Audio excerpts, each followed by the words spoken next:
Hello students, मैं हूं विकास और मैं आपसे का नॉलेज बीम यूट्यूब चैनल के एक नए वीडियो में पुनः स्वागत करता हूं। स्टूडेंट्स, हम लोग सिंथेसिस टॉपिक के अंतर्गत आज सीखेंगे नाउन अथवा जिरंड से पूर्व प्रीपोजिशन का प्रयोग करके कैसे दो या दो से अधिक सिंपल सेंटेंसेस को मिलाकर एक नया सिंपल सेंटेंस बनाया जाए। तो चलिए बगैर समय वेस्ट के वीडियो स्टार्ट करते हैं। तो हम लोग आज की इस वीडियो में सीखने वाले हैं नाउन और जिरंड से पूर्व प्रीपोजिशन का प्रयोग। तो यह काफ़ी कॉम्प्लिकेटेड टॉपिक है, इसको ध्यान से समझिएगा। बहुत सारे स्टूडेंट्स इसको लेकर काफ़ी कंफ्यूज रहते हैं, तो ध्यान से समझेंगे तो आसानी से सीख लेंगे। तो सबसे पहले हम लोग जानते हैं नाउन क्या होता है। तो नाउन के बारे में आप सभी जानते हैं, noun is a naming word, अर्थात नाम वाला शब्द ही नाउन है। तो संसार की जितनी भी वस्तुएं हैं सबका अपना एक नाम है, इस वजह से सबकी सब क्या है, नाउन है। ब्रह्मांड की सारी चीज़ें क्या हैं, नाउन है, क्योंकि उनका एक अपना नाम होता है। तो noun is a naming word, यानी नाउन नाम वाला शब्द होता है। अब जानते हैं जिरंड। तो जिरंड जो होता है यह वर्ब के फर्स्ट फॉर्म में अगर आप आईएनजी लगाते हैं तो आपका जिरंड बनता है। और हिंदी अर्थ लेते हैं तो क्रिया के अंत में आपको क्या देखने को मिलेगा, ना, ने, नी, ऐसा कुछ आपको देखने को मिलेगा वर्ब के अंत में, यानी क्रिया के अंत में। तो यह तो हो गया कि हमारा नाउन क्या होता है, और यह हो गया कि हमारा जिरंड क्या होता है। एग्जाम्पल से अच्छी तरह से जिरंड को समझ लेते हैं। जैसे आई लाइक रीडिंग बुक, मैं किताब पढ़ना पसंद करता हूँ। आई लाइक रीडिंग बुक, तो यहाँ पर जो रीडिंग है यह हमारा क्या है, यह जिरंड है। देख सकते हैं आई लाइक मैं पसंद करता हूँ रीडिंग, पढ़ना, ना देखिए लास्ट में आ रहा है, तो यह आपका जिरंड है। इसी तरह से एक और एग्जाम्पल देख लेते हैं। Working is good for health, working is good for health, कार्य करना, वर्किंग यानी काम करना, इज गुड मतलब अच्छा होता है, फॉर हेल्थ मतलब स्वास्थ्य के लिए। तो कार्य करना या वर्किंग जो है हमारा जिरंड है, ना देखिए लास्ट में आ रहा है, तो यह भी हमारा क्या हो गया, जिरंड हो गया। तो आपको इसी तरह के जिरंड से पूर्व किसका प्रयोग करना है, प्रीपोजिशन का प्रयोग करना है सिंपल सेंटेंस बनाने के लिए। तो नाउन अथवा जिरंड से पूर्व प्रीपोजिशन का अगर आप नाउन से या फिर जिरंड से पूर्व, जैसा कि मैंने बताया जिरंड कैसे बनता है, तो नाउन या जिरंड से पूर्व अगर आप प्रीपोजिशन का प्रयोग कर देंगे तो आपका जो सेंटेंस निर्मित होगा वह सिंपल सेंटेंस निर्मित होगा। तो चलिए मैं प्रीपोजिशन कुछ लिख देता हूं आप लोगों की सुविधा के लिए, ताकि आप लोगों को प्रीपोजिशन को लेकर ज़्यादा कुछ प्रॉब्लम फेस ना करना पड़े। आप इन प्रीपोजिशंस को अच्छी तरह से माइंड कर लीजिएगा, समझ लीजिएगा, और आपको आसानी से आ जाएगा। तो देखिए मैं कुछ प्रीपोजिशंस आप लोगों की सुविधा के लिए लिख दे रहा हूँ। जैसे विद, विद मतलब होता है आपका से या के साथ, ठीक है। इसी तरह से फॉर, फॉर मतलब के लिए या के बदले में, के बदले में। इसी तरह से आपका ऑन, ऑन मतलब हो गया आपका पर। विदाउट, विदाउट मतलब हो गया आपका के बिना।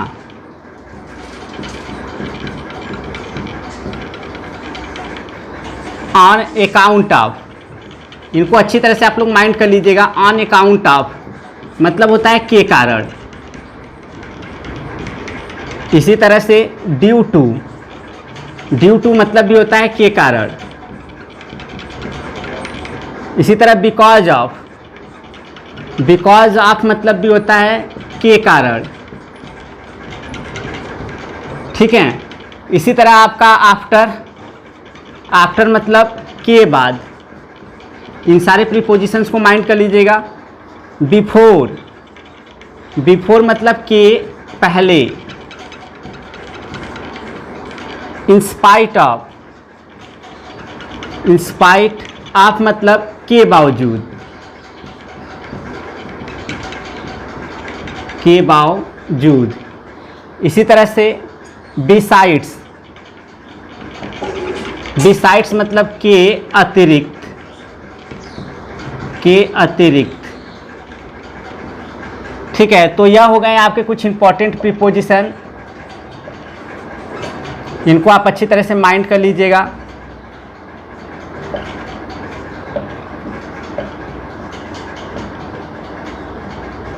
ठीक है, इनको अच्छी तरह से माइंड कर लीजिएगा, क्योंकि इनका आपको काफ़ी यूज देखने को मिलेगा। तो यह हो गए आपके कुछ प्रीपोजिशन। आप मतलब काके की,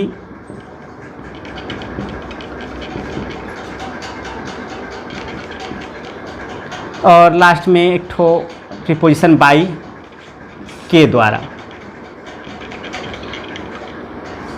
तो स्टूडेंट्स ये आपको कुछ प्रीपोजिशन से मैंने यहाँ पर शो किए, इनको अच्छी तरह से आप क्या कर लीजिए, लर्न कर लीजिए, इनका हिंदी अर्थ समझ लीजिए, क्योंकि पहले आप हिंदी में ही सिंपल सेंटेंसेस को कंबाइन करेंगे इन प्रीपोजिशन की सहायता से, तो आप अच्छे से सिंपल सेंटेंस डेवलप कर पाएंगे। तो बस आपको यही ध्यान रखना है कि नाउन अथवा जिरंड से पूर्व आप प्रीपोजिशन का आपको प्रयोग करना है, बस यही चीज़ आपको ध्यान रखना है। चलिए मैं आपको अच्छी तरह एग्जाम्पल की सहायता से स्पष्ट करता हूँ। तो मैं यहाँ पर एग्जाम्पल लिखता हूँ, जैसे रवि इज इल, रवि बीमार है। ही हैज़ हाई फीवर, उसे तेज बुखार है। ठीक है, तो यहाँ पर देख सकते हैं रवि इज इल, रवि बीमार है। ही हैज़ हाई फीवर, उसे तेज बुखार है। तो यहाँ पर हमारा जो सिंपल सेंटेंस निर्मित होगा, इन्हीं प्रीपोजिशन में से किसी एक प्रीपोजिशन को हम लोग फाइंड आउट करते हैं, जिससे यह बेटर तरीके से सेंटेंस जो है वह कंबाइन हो जाए।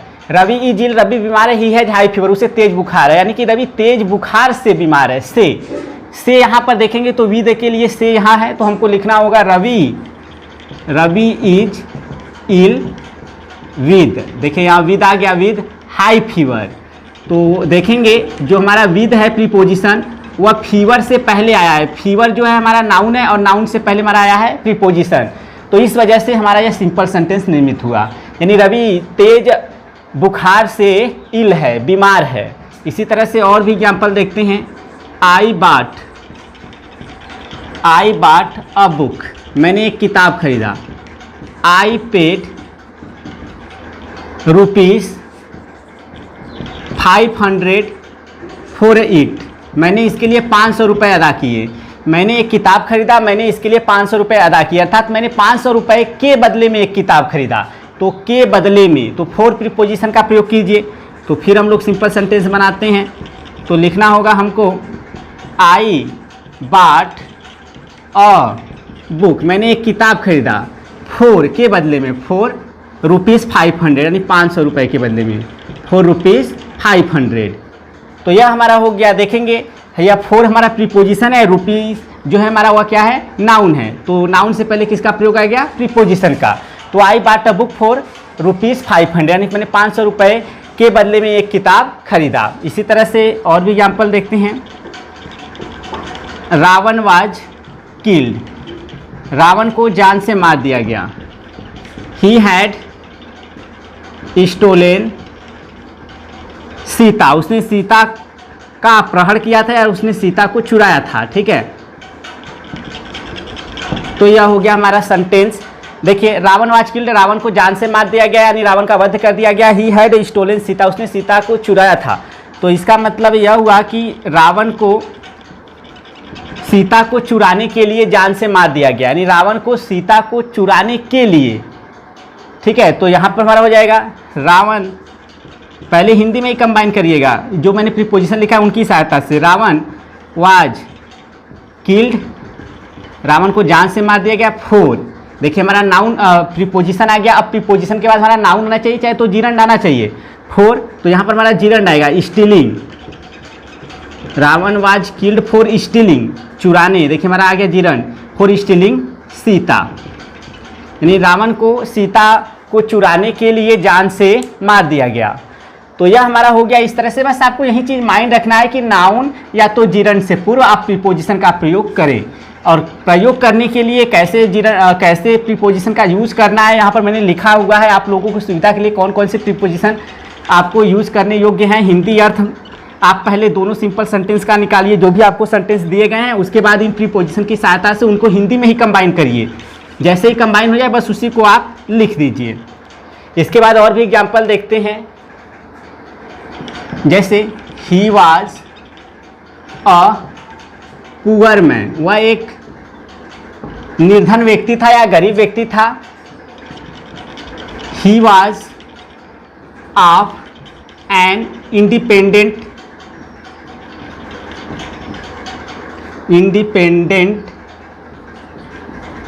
स्पिरिट, वह स्वतंत्र आत्मा वाला व्यक्ति था। ठीक है, तो he was a poor man, वह एक गरीब व्यक्ति था। He was of an independent spirit, वह एक स्वतंत्र भावना वाला या स्वतंत्र आत्मा वाला व्यक्ति था। तो वह एक गरीब स्वतंत्र आत्मा वाला व्यक्ति था। देखेंगे तो यहाँ पर स्पिरिट हमारा जो है नाउन है और उससे पहले प्रीपोजिशन ऑफ ऑलरेडी इसमें लगा हुआ है।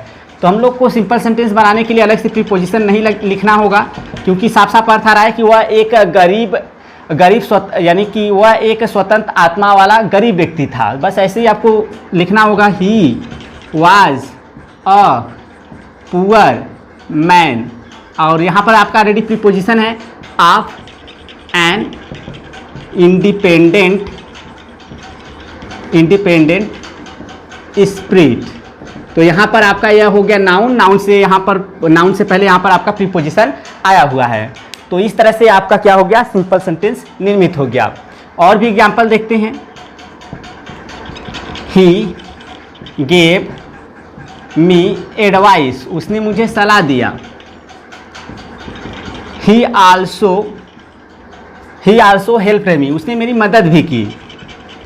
हेल्प्ड मी, ठीक है। तो अब हम लोग करते क्या है, इसको सिंपल सेंटेंस में कंबाइन करते हैं। अब सिंपल सेंटेंस में कंबाइन करने से पहले इसका हिंदी अर्थ समझ लीजिए। ही गेव मी एडवाइस, उसने मुझे सलाह दिया। ही आल्सो हेल्प्ड मी, उसने मेरी मदद भी की। यानी वो दो काम कर रहा है, सलाह भी दे रहा है और मदद भी कर रहा है। तो यानी कि उसने मुझे सलाह देने के अतिरिक्त, तो देखेंगे तो यहाँ पर के अतिरिक्त, यहाँ पर बिसाइड्स का प्रयोग मैंने बताया कि बिसाइड्स मतलब के अतिरिक्त, यानी उसने मुझे सलाह देने के अतिरिक्त मेरी मदद भी की। तो हमको लिखना होगा बिसाइड्स गिविंग। देखिए यहाँ पर आपका आ गया जिरन, बिसाइड्स गिविंग मी एडवाइस, यानी मुझे सलाह देने के अतिरिक्त, कामा लगाएंगे और आल्सो का प्रयोग नहीं करेंगे, यह याद रखिएगा। ही हेल्प्ड मी, यानी बिसाइड्स गिविंग मी एडवाइस, मुझे सलाह देने के अतिरिक्त, बिसाइड्स के अतिरिक्त, मुझे सलाह देने के अतिरिक्त उसने मेरी मदद की। इसी तरह और भी एग्जाम्पल देखते हैं। बस आपको कैसे प्रीपोजिशन यूज करना है, हिंदी अर्थ पहले निकालिएगा दोनों सिंपल सेंटेंसेस का, उसको हिंदी में कंबाइन कीजिए इन प्रीपोजिशन की सहायता से। बस और एक चीज़ और माइंड रखिएगा कि प्रीपोजिशन जो है वह नाउन या जिरंड से पहले आया हो, बस, और आपका सिंपल सेंटेंस बनेगा। इसके बाद चलिए हम और भी एग्जाम्पल देखते हैं, ठीक है। तो जैसे ही रोट अ बुक, उसने एक किताब लिखा। The book was on translation, किताब जो था वह किस पर था, ट्रांसलेशन पर था। तो ही रोट अ बुक, उसने एक किताब लिखा। The book was on translation, किताब ट्रांसलेशन पर था। ट्रांसलेशन अनुवाद, जिस शब्द के अंत में TION लग जाता है स्पेशली वह नाउन होता है, और यहाँ पर नाउन से पहले प्रीपोजिशन आ गया है तो हमको कुछ ज़्यादा परिश्रम करना नहीं है। ही रोट अ बुक, उसने एक किताब लिखा। The book was on translation, किताब अनुवाद पर था, यानी उसने अनुवाद पर एक किताब लिखा। हमको वहाँ पर प्रीपोजिशन भी मिल गया, नाउन से ठीक पहले भी आया है, तो इस वजह से हमको कोई प्रॉब्लम फेस नहीं करना पड़ा। हमको लिखना होगा he wrote a book on translation. यह आसानी से हमारा जो है सिंपल सेंटेंस निर्मित हो गया। इसी तरह और भी एग्जाम्पल देखते हैं। चलिए एक एग्जाम्पल, बिकॉज ऑफ के कारण, ड्यू टू के कारण, ऑन अकाउंट ऑफ के कारण, ये तीनों का प्रयोग आप एक ही जगह कर सकते हैं, कोई प्रॉब्लम नहीं है। जैसे मैं यहाँ पर इसी का एग्जाम्पल शो करता हूँ। ही वाज इल, वह बीमार था। He could not go to school, वह स्कूल न जा सका। तो देखिए वह बीमार था, वह स्कूल न जा सका, यानी बीमारी की वजह से या बीमारी के कारण वह स्कूल न जा सका। बीमारी, तो इल को बनाएंगे नाउन, इलनेस, ठीक है। तो हमारा हो जाएगा सिंपल सेंटेंस, इल का जो नाउन होगा वह इलनेस होता है। तो हमको लिखना होगा ऑन अकाउंट ऑफ इलनेस, ऐसे लिख सकते हैं, या बिकॉज ऑफ इलनेस ऐसे लिख सकते हैं, या ड्यू टू इलनेस ऐसे भी लिख सकते हैं। तो मैं ऑन अकाउंट से बना रहा हूँ, ऑन अकाउंट ऑफ इलनेस, यानी बीमारी के कारण। इलनेस देखिए हमारा नाउन हो गया। He could not go to school, अर्थात बीमारी के कारण वह स्कूल न जा सका। इसी तरह से और भी एग्जाम्पल देखते हैं। बस यहाँ पर आपको कैसे प्रीपोजिशन यूज करना है यही बस ध्यान रखना है। हिंदी में पहले अगर अर्थ निकाल के कंबाइन करेंगे तो आसानी से कर लेंगे। चलिए और भी एग्जाम्पल देखते हैं इसको अच्छी तरह से समझने के लिए। यू हेल्पड मी, तुमने मेरी मदद की। पहला simple sentence, I would have failed. You helped me, तुमने मेरी मदद की। आई वुड हैव फेल्ड, मैं असफल हो गया होता, यानी मैं असफल हो गया होता विदाउट योर हेल्प, यानी बगैर तुम्हारी मदद के। यू हेल्पड मी, तुमने मेरी मदद की। आई वुड हैव फेल्ड, मैं असफल हो गया होता, यानी मैं असफल हो गया होता बगैर तुम्हारी मदद क्या सहायता की। तो के बिना या के बगैर आपका यहाँ पर देखने को मिल जा रहा है विदाउट। विदाउट मतलब के बिना, यानी मैं बिना तुम्हारी सहायता के असफल हो गया होता। तो हमको के बिना यहाँ पर विदाउट देखने को मिल रहा है प्रीपोजिशन में, तो हम लोग लिखेंगे क्या, आई वुड हैव फेल्ड, मैं असफल हो गया होता without your help.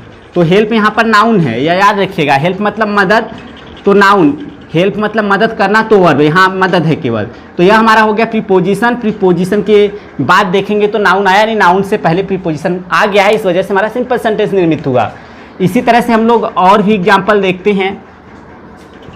He worked hard, वह कठिन परिश्रम किया। He failed in the examination, वह परीक्षा में फेल हो गया। वह कठिन परिश्रम किया, वह परीक्षा में फेल हो गया, यानी कठिन परिश्रम के बावजूद। तो देखेंगे यहाँ पर है इन स्पाइट ऑफ, यानी कठिन परिश्रम के बावजूद वह परीक्षा में फेल हो गया। तो हमको लिखना होगा in spite of working hard.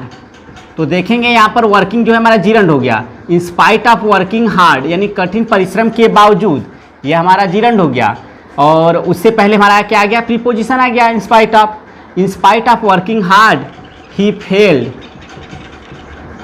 In the examination.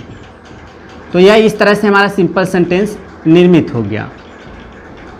ठीक है, चलिए और भी देखते हैं example.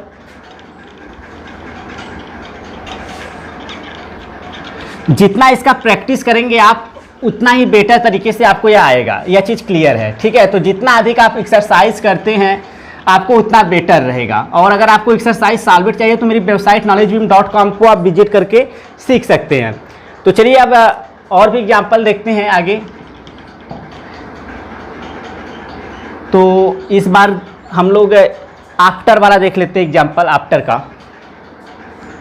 I reached the station, मैं स्टेशन पहुंचा। I reached the station. इसके बाद द ट्रेन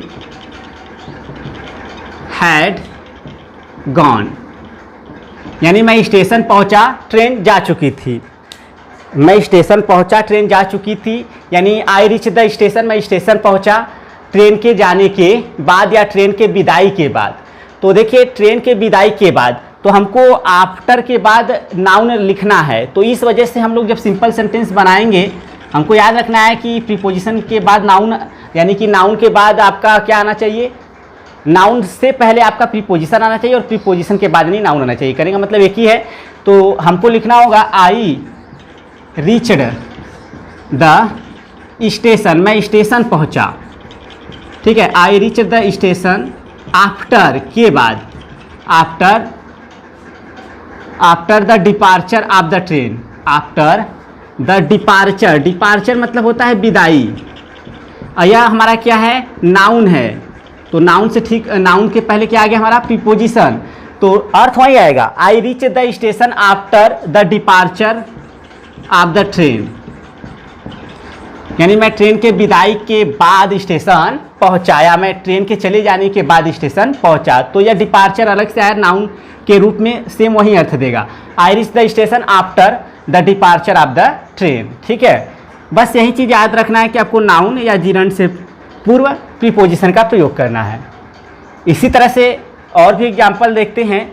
इस बार चलिए देख लेते हैं बिफोर के लिए एक एग्जाम्पल। ठीक है, द मून रोज, चंद्रमा उगा,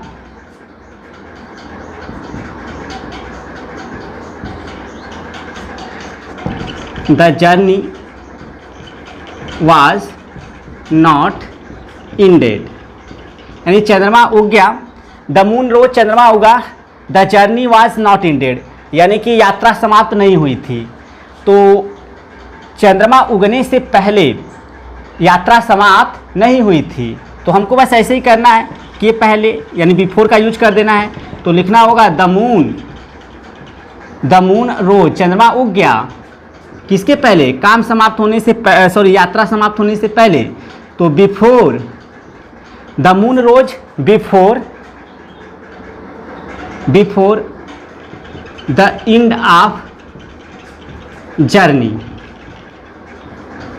तो चंद्रमा उग गया यात्रा समाप्त होने से पहले। तो जर्नी हमारा यहाँ पर क्या है,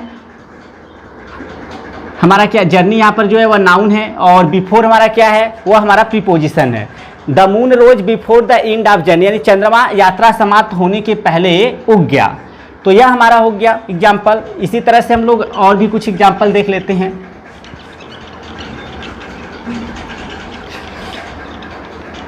बस आप प्रीपोजिशन को अच्छी तरह से माइंड कर लीजिए, आसानी से कर लेंगे। एक एग्जाम्पल और देखते हैं। हर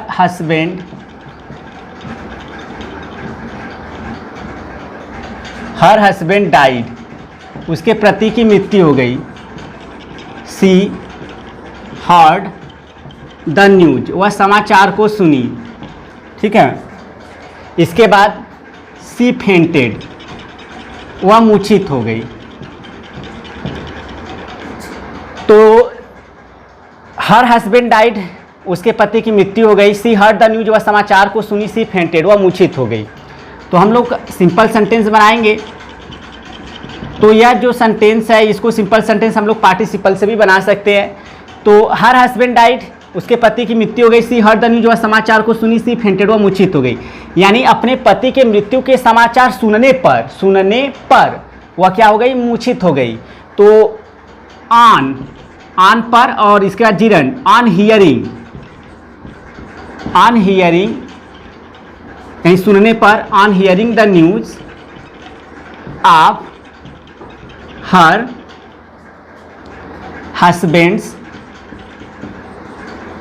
हस्बैंड्स डेथ। देखिए डेथ होगा, यह नाउन है। तो on hearing the news of her husband's death, comma लगाकर सी फेंटेड, वह मूर्छित हो गई। तो यह इस तरह से हमारा सिंपल सेंटेंस जो है वह निर्मित हो गया। यानी अपने पति के मृत्यु का समाचार सुनने पर वह मूर्छित हो गई या बेहोश हो गई, फेंटेड। तो स्टूडेंट्स बहुत ही आसान है। अब बहुत सारे एग्जाम्पल ऐसे भी मिलेंगे जो थोड़ा डिफ़िकल्ट होंगे, तो आप उनको मेरी वेबसाइट पे जाकर देख सकते हैं। उनके आंसर को मैंने वहाँ पर शो किया हुआ है। तो चलिए जाते जाते एक क्वेश्चन मैं आप लोगों के लिए भी देता हूँ, और उम्मीद करता हूँ अपने आंसर को कमेंट के माध्यम से ज़रूर सेंड करेंगे। और आई होप मैंने काफ़ी हद तक आपको स्पष्ट कर दिया कि किस तरह से आपको नाउन या जिरंड से पूर्व प्रीपोजिशन का प्रयोग करना है, दो या दो से अधिक सिंपल सेंटेंसेस को मिलाकर एक नया सिंपल सेंटेंस बनाने के लिए। तो एक क्वेश्चन आपके लिए है, वह क्वेश्चन है, यू हेल्प्ड मी, तुमने मेरी मदद की। I would have been drowned. तो यह आपका सिंपल सेंटेंस का एक सेट है। इसको आपको कंबाइन करना है सिंपल सेंटेंस में नाउन और जिरंड से पूर्व प्रीपोजिशन का प्रयोग करके, और अपने आंसर को कमेंट के माध्यम से सेंड करना है। तो स्टूडेंट्स आई होप आप लोग काफ़ी अच्छी तरह से सीख चुके होंगे। फिर भी अगर कोई प्रॉब्लम है तो कमेंट सेक्शन में ज़रूर लिखें, और वीडियो पसंद आए तो प्लीज़ वीडियो को लाइक ज़रूर किया करें, क्योंकि इससे मुझे मोटिवेशन मिलता है आप लोगों के लिए डेली वीडियो प्रोड्यूस करने के लिए। और किसी तरह का क्वेश्चन है तो आप मुझे इंस्टाग्राम पे भी फॉलो करें, वहाँ पर आप किसी तरह का क्वेश्चन पूछ सकते हैं। तो मिलते हैं नेक्स्ट वीडियो में, तब तक के लिए thank you so much for watching this video.